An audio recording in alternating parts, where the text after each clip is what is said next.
ভাদ্র মাসের প্রথম অমাবস্যা, কৌশিকী অমাবস্যা। এই কৌশিকী অমাবস্যাতে কচুর ঝোল খাওয়ার একটি রীতি রয়েছে আমাদের। নমস্কার, ভিলেজ কুকিং বাংলাদেশ ইউটিউব চ্যানেলে আপনাদের সবাইকে স্বাগত।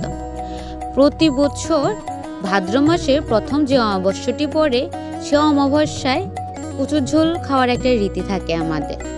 এই কচুর ঝোল কিন্তু একটি কচু দিয়ে খাওয়া হয় না, 8 রকমের কচু দিয়ে কিন্তু এই কচুর ঝোলটি তৈরি হয়। তার মধ্যে প্রধান হলো বিষ কচু, তার মধ্যে থাকে কচুরি কচু, দেও কচু, টান কচু, এরকম করে প্রায় 8 রকমের কচু দিয়ে কিন্তু আমাদের এই কচুর ঝোলটি খাওয়া হয়। নামে শুধু খাওয়া হয় সেটা কিন্তু না, এটি খেতে কিন্তু অনেক পরিশ্রম। শুধু যে পরিশ্রম তা কিন্তু না, তাতে কিন্তু মোটামুটি একটু খরচেরও ব্যাপার রয়েছে। কারণ এটিতে রান্না করতে চিংড়ি মাছ, কাঁকড়া, ইলিশ মাছের মাথা সবটাই প্রয়োজন হয়। অমাবস্যার দিন সকালবেলা খুব বৃষ্টি পড়ছিল। এই কচুর ঝোল খাওয়ার আগের দিনই অনেকে প্রায় কচুটাকে ভালো করে কেটে পরিষ্কার করে বেটে রাখে বা ব্লেন্ডার করে রাখে। ব্লেন্ডার থেকেও ভালো হয় যদি বেটে রাখা হয়। আর এই কচুর ঝোলে প্রচুর পরিমাণে মশলা লাগে। অমাবস্যার সকালবেলা কিন্তু প্রচুর বৃষ্টি ছিল। এই বৃষ্টির মধ্যেও কিন্তু আমাদের রান্না বান্না শুরু হয়ে গিয়েছে। এখানে মা কাঁকড়াকে ভালো করে বেছে নিচ্ছে, ইলিশ মাছ আর চিংড়ি মাছ। আমরা কিন্তু পুরো মাছটা ব্যবহার করব না কচুতে, আমরা শুধুমাত্র ইলিশ মাছের মাথাটা দিয়ে এই কচুটি রান্না করব। আপনি চাইলে এখানে কিছু দেশি কইও ব্যবহার করতে পারেন।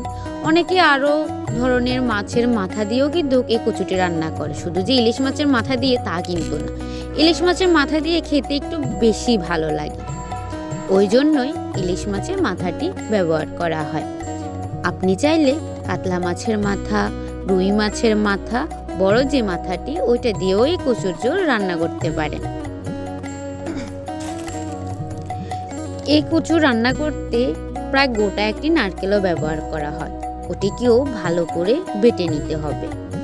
এই যে আমরা এখানে কিছুটা চিংড়ি মাছ, এই যে কাঁকড়া কিন্তু পুরোটা নেওয়া যাবে না। কাঁকড়ার যে বুকের অংশটা থাকে আর যে বড় পাটি আর ছোট 2টি পা 3টি পা থাকে, ওই পাগুলো দিয়ে কিন্তু ভালো করে রান্না হবে। সব কিছু কেটে বেছে পরিষ্কারের পর আসবে এই সব কিছুকে ভাজাই। সব কিছুকে লবণ, হলুদ, মরিচ দিয়ে ভালো করে ভেজে নিতে হবে তেলের উপরে।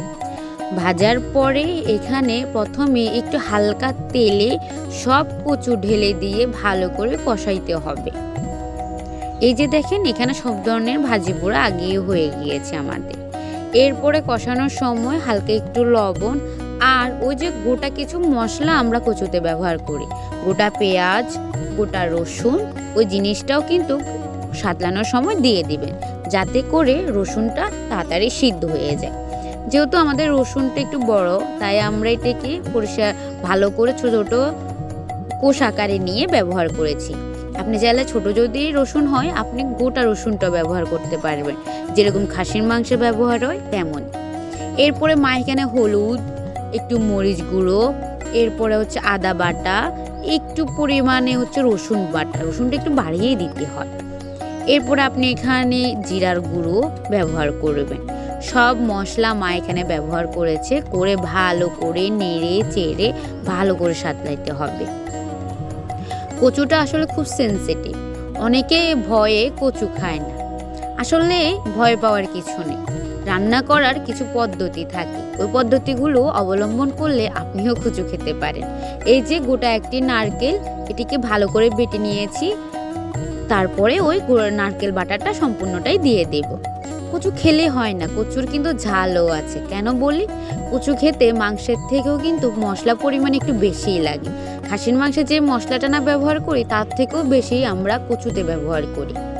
কচুতে একটু খাটনি আছে বটে, তবে খাটনি আর খরচের পরে খেতে কিন্তু আরো বেশি দারুণ লাগে।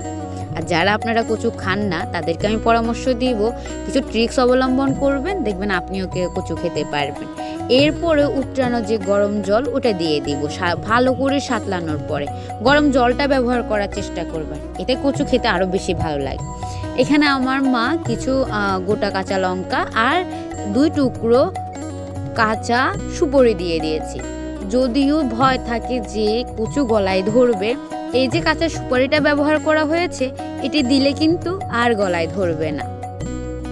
আপনি চাইলে দা যে থাকে যে দায়ের মাথাটিকে ভালো করে গরম করে ওটাও দিতে পারেন, বা কচি আম পাতাও দিতে পারেন। সুপারি যে দিতে হবে এমন কিন্তু কথা না।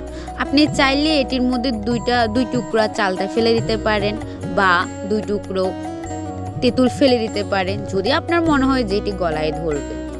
এরপর সব শেষে যখন এটি ভালো করে হয়ে আসবে, ভেজে রাখা চিংড়ি মাছ, ইলিশ মাছের মাথা আর কাঁকড়াটি দিয়ে দিব। এটি কিন্তু এখনো শেষ হয়নি, এটিকে এবার সম্বার দেওয়া হবে। সম্বার দেওয়ার জন্য প্রথমে কিন্তু বেশ কিছুটা পরিমাণে তেল নিয়ে নিতে হবে। বললাম না কচু খেতে ঝাল আছে, কিন্তু প্রথমে বেশি করে একটু তেল নিয়ে নিব। এরপরে শুকনো লঙ্কা, 5 ফোড়ন ভালো করে দিয়ে কয়েকটা তেজপাতা দিয়ে ভালো করে নেড়ে চেড়ে গরম করে নিতে হবে, যেন তেল থেকে একটা ভাজা ভাজা 5 ফোড়ন, শুকনো লঙ্কা, তেজপাতার একটি ঘ্রাণ আসে। ওই জন্য এই যে দেখেন আমার মা কি সুন্দর লাল করে ভেজে যাওয়া, পুড়ে ফেলবেন না। এরপরে মা কচুতে ঢেলে দেবে। এরপরে যে দারুণ একটা স্মেল বের হবে, বিশ্বাস করুন যারা খেয়েছেন তারা তো জানেনই, আর যারা খাননি আমাদের এই পদ্ধতিটা অবলম্বন করবেন। অনেকে কিন্তু বিষ কচু শুনে কিন্তু ভয়ে আগেই লাফিয়ে উঠবে।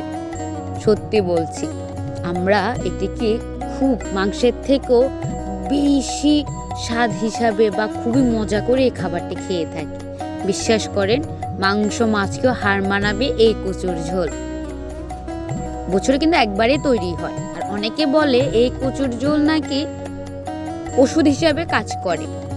যাদের বাতে ব্যথা, অনেক ধরনের প্রবলেম, তাদের জন্য এটা ওষুধ হিসাবেও কাজ করে। যাই হোক, এরপর নামিয়ে নিয়ে এরপর গরম গরম ভাতে সবাই কচুর ঝোল দিয়ে ভাত খেয়ে নিলাম। আর আজকের রেসিপিটা কেমন লেগেছে অবশ্যই জানাবেন। যদি ভালো লাগে তাহলে অবশ্যই লাইক, কমেন্ট, শেয়ার করবেন।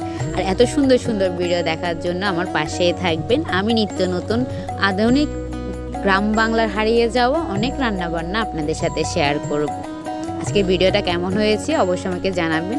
আর আপনারা অবশ্যই এই কচুর ঝোল একবার হলো ট্রাই করবেন।